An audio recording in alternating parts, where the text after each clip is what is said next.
እሺ ልብሽ ምን አለሽ? ስለ ጆኒ ነው ነገረኝ። አሁንም ምላስሽ ነው እያወራ ያለው። በቃ ትጃጃልብኝ ነው ልሂድ። እሺ መሄድ ትችያለሽ።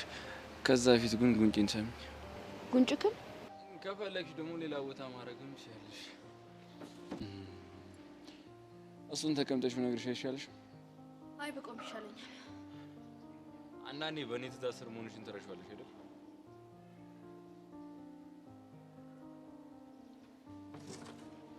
ጎበዝ ነሽ።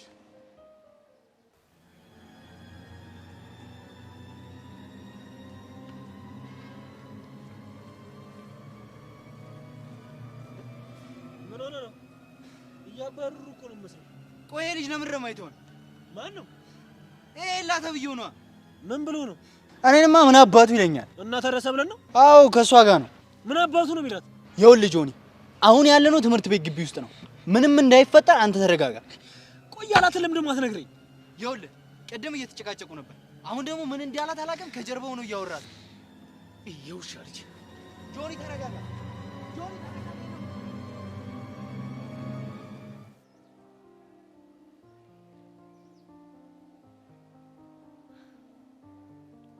ቆይ እኔ የምለው ፍቅረኛ እንዳለኝ እያወቅህ ለምን እንደምትፈታተነኝ?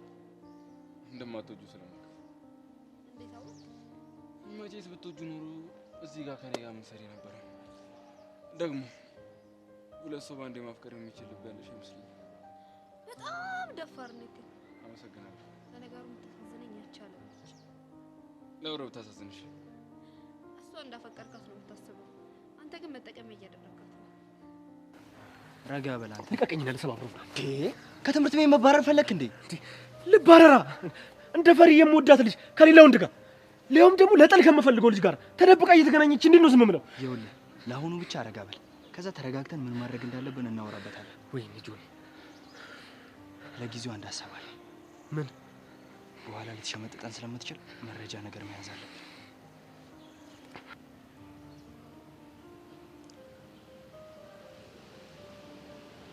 እንዲህ ለተጫወተብኝማ መለቀው መስሎታል። አዎ ለመረጃ ያህል ትንሽ ቪዲዮ ይዘናል። አሁን ምን ማድረግ እንዳለብን ታውቃለህ? ምን እናድርግ? ና ተከተለኝ። ያም ሆነ እንግዲህ ዓለም ደስተኛ ነች። ዋናው ደግሞ እሱ ነው። በቃ እኔ አሁን መሄድ ይኖርብኛል። ከዚህ በላይ አንድ ላይ መታየታችን ጥሩ አይደለም። ግን እኮ አልጠገብኩሽ። ሰውዬ ዛሬ ደግሞ እንዴት እያደረገህ ነው? ያው የምትወደው ልጅ አጠገቡ እንዳለ ወጣት ነው እያደረገኝ ያለው። እኔ ወድጄክም አላውቅም፣ ወደፊትም አልወድክም። አሁንም መሀል ላይ አልወድህም የሚለውን ቃል ረሳሽ። እኔ ግን ዝም ብዬ ሳስብ ምላስሽና ልብሽ እየተጣጣሙ አይደለም። እስኪ አንድ አይነሽን ጨፍኝና ልብሽ ምን እንደሚል አዳምጪው። ልብ የሚለኝን አውቀዋለሁ። እስኪ ለማረጋገጥ። አንቺ ቆይ ምን አይነት ርካሽ ሴት ነሽ? አይደለም እኮ ዝም በይ። እኔን ታዩ አይሆንሽም ስትይኝ አልሰማ ስልሽ እየተደበቅሽ ማግኘት ጀመርሻ። ቆይ ምን አይነት ፈጣጣ ሴት ነሽ? አልገባሽም እኮ። ቆይ ላስረዳሽ። ሁሉም ነገር ገብቶኛል። ኤላን ስለምትወጂው እኔን እንድተወው ስትጎተጉችኝ አልሰማ ስልሽ እየተደበቅሽ ማግኘት ጀመርሽ። አለም የምታፍሪበትን ነገር አትናገሪ። ፍቅረኛሽ ናት። ከዛ ግን አለም በንዴት መጣች። ጉድ። ቆይ አብራችሁ እንዳላችሁ በምን አወቀች? አላውቅም። ብቻ ብዙ ነገር ተናገረችኝ።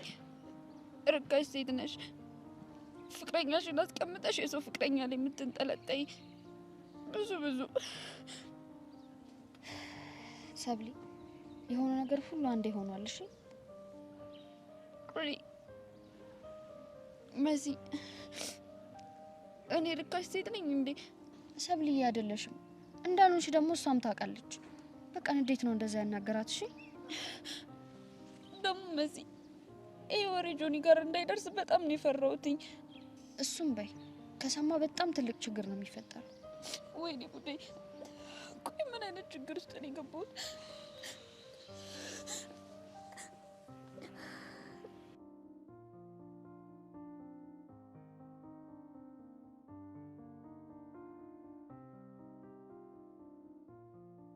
ከዚህ ተነስ ጆኒ ላይ ይችላል። ውላችንን እያፈረሽ እንደሆነ። ውላችን እንደዚህ አልነበረም። በፈለኩ ሰዓት ላገኝሽ ነበር አይደል? በፈለከው ሰዓት ማለት ፍቅረኛ እያየን ማለት አይደለም። እኔ ስለ ፍቅረኛሽ ግድ የለኝም። በቀሉን እኮ የተኩት ላንቺ ብዬ ነው ስለምታሳዝኝ። ኤላ ካሳዘንኩ ፍቅሬን ማትበጥብጣ እና አታገኘኝ እያልሽ ነው? አላልኩም፣ ግን በቃ እንጠንቀቅ። ከባል ከውሽሜ ማን ያገለግላል? ማገልገሉንማ ባል ያገለግላል። ባጥር ዘሎ ሲሄድ ውሽሜ ደስ ይላል ሲባል አልሰማሽም? ትሰማኛለህ? እኔ ከጆኒ ውጪ ማንንም ወንድ አይስበኝም። ደግሞ ከሱ ምን አጣውኝና? እኔ ሲመስለኝ ግን ከሱ ያጣሽውን ነገር ነው ያገኝተሻል። ቆይ ግን አንተ ልጅ ራስን እንዴት ነው የምታየው? ከሌሎች ሰዎች የተሻልኩኝ ያክል፣ በተለይ ደግሞ ከዛ ከጆኒ። ለራስህ ያለህ ግምትና ማንነትህ በጣም የተለያዩ ናቸው። ተሳስተሃል። መሳሳቱን እንኳን ራስሽ ነው የተሳሳትሽው። ምንድን ነው የተሳሳትኩት? ቸኩለሽ ጆኒ መጥበትሽ እንደሚቆጭሽ ፊትሽ ላይ ያስታውቃል። ይሄኔ ትንሽ ጠብቀሽ ቢሆን ኖሮ እኔን የመሰለ ሰው ታገኝ ነበረ። እንዳህና ገበያው አይገናኙም ነው የሚባለው። እንግዲህ ምን ይደረጋል? ምንድነው እንዳረጉት ተረታ በዛ ሀሳብ ጥሎብኝ እንግዲህ ከሱ ጋር ተመሳስሎ መኖር እንችልበታለን። አልገባኝም። ያው እንግዲህ ወጣቱን ሳገኝ እንደ ወጣት፣ ልጅ ሳገኝ ደግሞ እንደ ልጅ፣ አሮጊትም ሳገኝ ደግሞ እንደ አሮጊት መሆን ይችልበታለን። ብቻ አሮጊት ነሽ ብለክ እየሰደብከኝ እንዳይሆን። አይ አንቺን የመሰለሽ ኮረዳ ምን ብዬ ነው ደግሞ አሮጊት ነሽ ብዬ የምሳደበው? ለነገሩ ብትልም አይገርመኝም። ቆይ ግን እስኪ እውነቱን እንነጋገር። ከጆኒ ጋር ሆነሽ እኔ ስላመለጥኩሽ ደብሮሽ አይደል? ያው ፈጣሪ ስለሚወደኝ ነው ጆኒን የሰጠኝ። ቆይ ግን ልብሽን ልብ ብለሽ አዳምጥሽው ታውቂያለሽ? ሁሌ ነው የማዳምጠው። እና ምን ይልሻል? ከኤላ ራቂ እያለ ይመክረኛል። ምን ነው ከኔ ፍቅር እንዳይዘው ፈርቶ ነው? አይ ነገረ ስራ ስለሚያናድደው የማይሆን ነገር ብዬ እንዳላቆሽው ፈርቶ ነው። በቃ መልሳታችማ።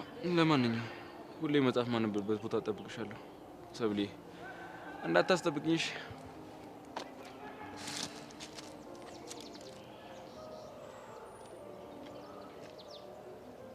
አስደነገጥሽኝ እኮ።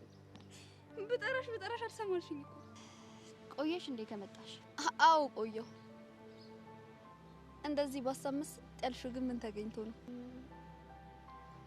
የማይሆን ሰዓት ነው የመጣሽው። እና ልመለስ? አሁንማ አንዴ ከደስታ ዓለም ያስወጣሽኝ። የደስታ ዓለም አጓጓሽኝ። እስኪ ንገሪኝ። ያሳለፍኩትን ደስ የምትል ቅጽበት በሀሳቤ እየደገምኩት ነበር። አውቀሽ ነው? ምኑ የምታጓጉኝ? የማትነግሪኝ ነው? እስቲ ሰብሊ፣ ቆይ ምን እንደዚህ ሊያስደስተኝ ይችላል? ገምች እስኪ። የናታን ጉዳይ ነው? ምን አዲስ ነገር አለ? ብታይ ማለት ነው ደብሮ ተቀምጦ አገኘሁትና ድብርት እንዲጠፋ አንድ ጨዋታ አላጫውተህ አልኩት። እሺ ይኸውልሽ፣ በመጀመሪያ እሱ ተሸነፈና ጉንጬን ሳመኝ። ከዛ በኋላ እኔ ተሸነፍኩና ጉንጩን ልስመው ስል ልትስሚ ስትይ፣ ከዛ በኋላ እንደዚህ እየተቀራረብን ሰብሊ ልቤ እንዴት እንደመታ አልገባሽም? እኔ አላምንም። የምርሽን ነው ሰብሊ? ሙቼ የምሬን ነው። ወይኔ እንዴት ደስ የሚል አጋጣሚ ነው። በእናትሽ በጣም አሰብኩት በዛ ሰዓት ምን ሊሰማሽ እንደሚችል። ጥያቄ ያለው እንዴ? ቆይ እሱ ግን ምን አለሽ? የሆነ ስሜት የፈጠርኩበት ይመስለኛል። ያ የውሸት ፍቅረኛ አይዲያ ሳይሰራልኝ አይቀርም። በደንብ ቀጥይው እሺ። ፈጣሪ ፍላጎትሽን ያሳካልሽ። አስበሽዋል ሰብሊ? እሱ የኔ ከሆነ ዓለም ላይ እንደኔ አይነት ደስተኛ ሴት ያለ አይመስለኝም። አስበሽዋል? ከቤስት ፍሬንድነት ወደ ፍቅረኝነት እድለኝነት ነው። አንቺ ወይ እናፈቀኝ።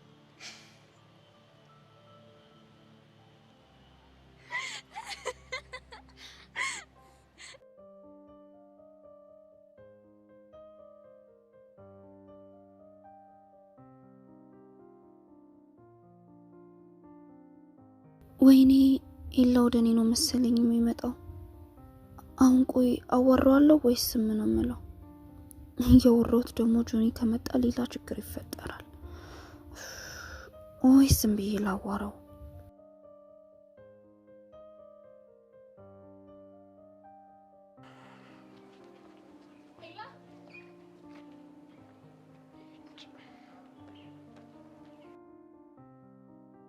ስታስጠላች ደግሞ ሰው እንዴት ሙጫ ይሆናል እንዴ? እንደ ጥላው ከስሩ አልጠፋለች እኮ። ሰላም ሰላም፣ ውዴ ቻናሌ ቤተሰቦች እንዴት ናችሁልኝ? እንኳን ወደ እኔ ቻናል በሰላም መጣችሁ። ደህና ናችሁ ወይ? አፍላ ፍቅር፣ የሰብለና የኤላ ፍቅር። ሰብለ በድጋሜ ከጆኒ ጋር ሌላ ችግር ውስጥ ገባች። እንግዲህ እስከ ዛሬ ድረስ ኤላ ካጠገቢያ ትድረሽ ብሎ ሁለቱ ቢያንስ ሰላም አግኝተው ነበረ። ነገር ግን አሁን ላይ ኤላ ሙሉ ለሙሉ እጁን ስለተሻለው ጆኒን መበቀል በሌላ መንገድ ጀምሯል ማለት ነው። እንግዲህ ኤላ ጆኒን ቢደበድበውም እሱን እጁ እንደሰበረው ቢሰብረውም ሰብለን ቢነጥቀውም ለጆኒ ሁለቱም በቀል ነው። ምንም ለውጥ የለውም። ሰብለን እንግዲህ እዚሁ ትምህርት ቤት እያለ እበቀልሃለሁ እንዳለው ሰብለን ከወሰደበት ከዚህ በላይ በቀል የለም። እጁንም ደግሞ ድጋሚ እሱ እንዳደረገው ቢያደርግም ወይም ቢደበድበው ተመሳሳይ ነው እና እንግዲህ ኤላ ከሁለት አንዱ ለሰብለ ምርጫ ሰጥቷታል። በባለፈው ክፍል ላይ ካያችሁ አፍላ ፍቅር በክፍል 237 ላይ ኤላ ለሰብለ አንድ ምርጫ አቅርቦላት ነበረ። በመጀመሪያ ግን ሰብለ ነበረች እንግዲህ ለዚህ ነገር ሁሉ ተጠያቂዋ እሷ ራሷ ናት። ሆን ብላ እሱን ለማግኘት ስለምትፈልግ እሱ ያለበት ቦታ አትጠፋም። እንግዲህ ኤላን በታመመ ጊዜ አጠገቤ አትድረሽ እያላት እያለ ተደብቃ እንደምታየውና ከአለም ጋር ስላላቸው ግንኙነት ደግሞ አብዝታ ይህንን ግንኙነታቸውን እንደማትፈልግ ስትናገር ነበረ። ኤላ መጥፎ ሰው ሆኖ ሳይሆን ኤላን ስለምትፈልገው ነው። የሰብለ ነገር ትንሽ ግራ የሚያጋባ ነው። እንግዲህ ሁለት ሰው ወዳ ነው ማለት አንችልም። ነገር ግን ምን እንደሆነች አናቅም። ጆኒንም ወደዋለሁ ትላለች። ኤላ ከአጠገቤ ራቂ ሲላት ከአጠገቡ አትርቅም።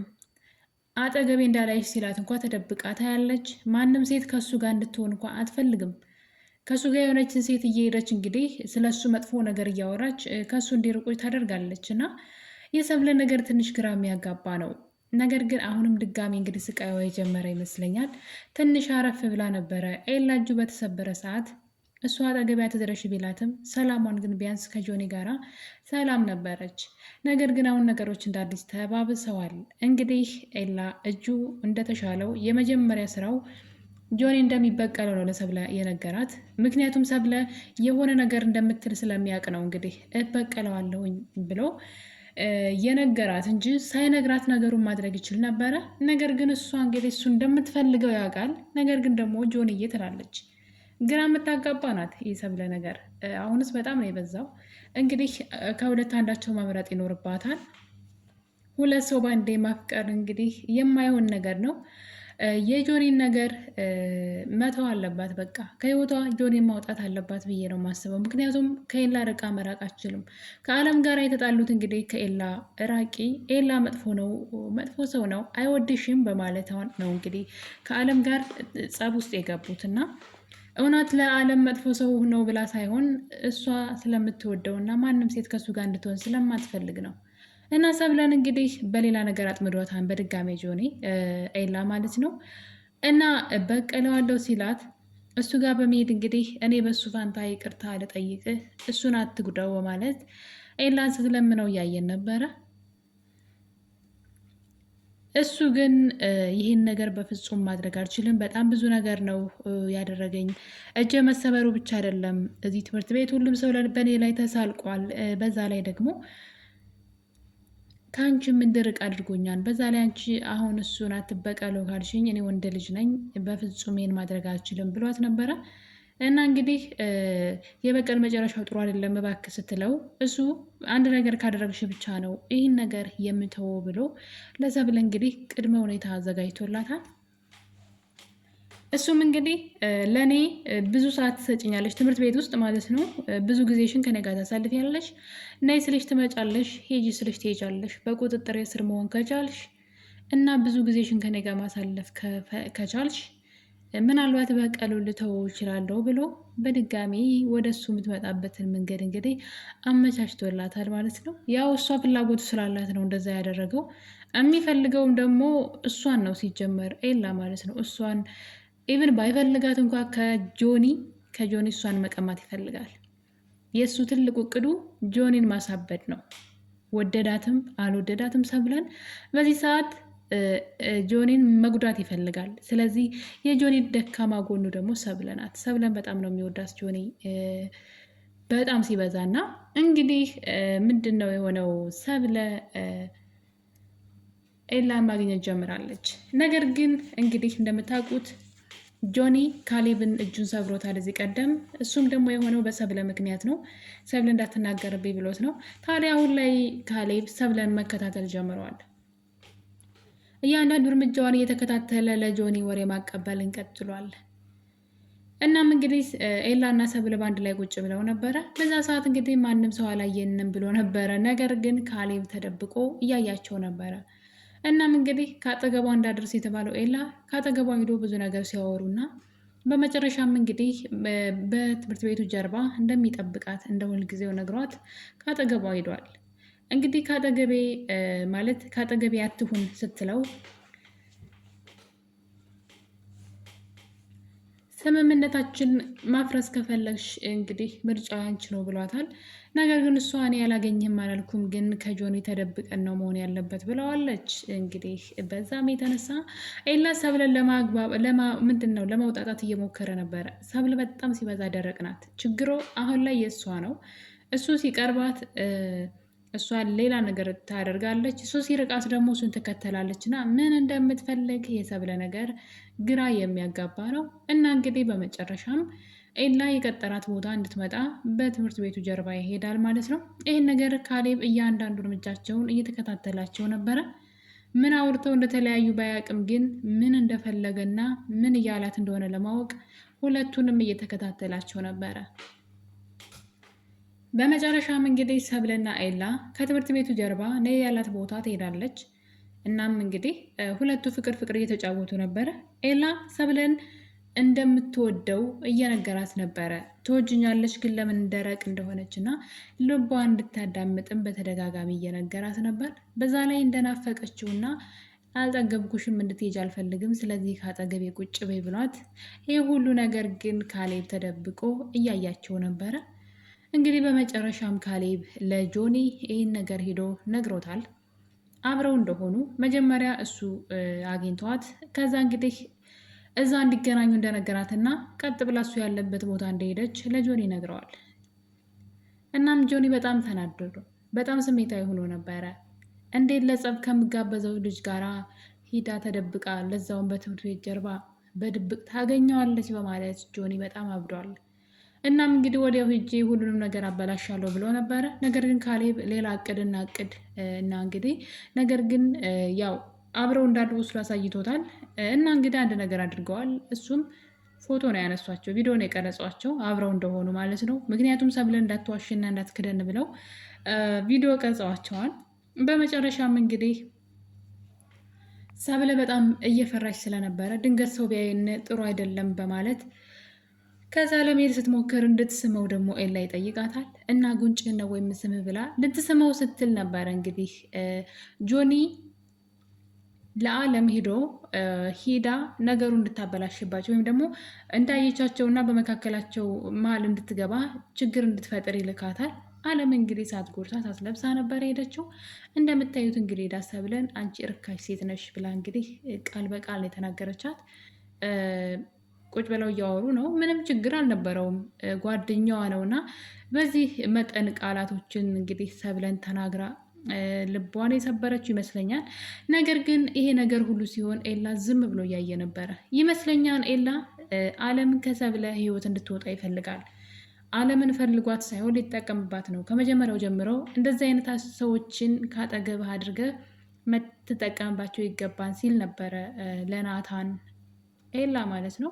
ናታንችን ዓለምን ካጠገብህ አርቃት የጆኒ ሰው ናት ሲለው እንደዚህ አይነት ሰዎችን ካጠገብህ ማራቅ የለብህም አጠገብህ አድርገህ ልትጠቀምባቸው ይገባን ሲል ነበረና እሱን ነገር ነው ኤላ እያደረገ ያለው። ታዲያ እንግዲህ ዓለም ሰብለን ስትናገራት ዝም ነበር ያለው። ምንም እንደማይመለከተው ነበረ ሲያደርገው የነበረው። እና እንግዲህ ዓለም ሰብለን እስኪበቃት ነው የተናገረቻት። በጣም ነበር ያሳዘነችኝ ሰብለ። ኤላ ግን ነገሩን ዝም ብሏል። አንድ ቃል ምትንፍሻ አላለም። በመጨረሻም እንግዲህ በእርግጥ ጆኒ ልኳት ነው ሄደችው ሲጀመር ዓለም ማለት ነው። በዚህ የተነሳ እንግዲህ ሰብለ ጆኒ እንዳያት አታውቅም። እንደለመደችው መሲ ጋር ሄዳ ስትነፋረቅ ነበረ። የሆነችውን ነገር ሁሉ ለመሲ ስትነግራት መሲም እንግዲህ ያደረገችው ነገር ልክ እንዳልሆነ ነግራት ነበረ። በመጨረሻም እንግዲህ ጆኒ ጋር ትሄዳለች። ጆኒ ጋር ስትሄድ የት እንደነበረች ሲጠይቃት መሲ ጋር እንደነበረች ከአንተና ከመሲ ውጭ ማን ጋር እሄዳለሁ በማለት እንግዲህ ለጆኒ ትነግረዋለች። ጆኒ ግን በዚህ አላበቃም። ጥያቄውን ይቀጥልና ኤላን ግን አግኝተሽ ታውቂያለሽ ወይ ብሎ እንግዲህ ጥያቄ ይጠይቃታል። በፍጹም ምን ላደርግ እሱን አገኘዋለሁ መቼም ቢሆን እሱን አላገኘውም ብላ አይን በአይን ስትዋሸው እያየን ነው። በሌላ በኩል አለም ደግሞ ይህን ነገር ጆኒ ያየ ስላልመሰላት ለጆኒ ያደረግሽውን ከምናገር ከዚህ በኋላ የማዝሽን ሁሉ ሽታ ያለች ስትል ሰብለን እያስፈራራቻት ትገኛለች።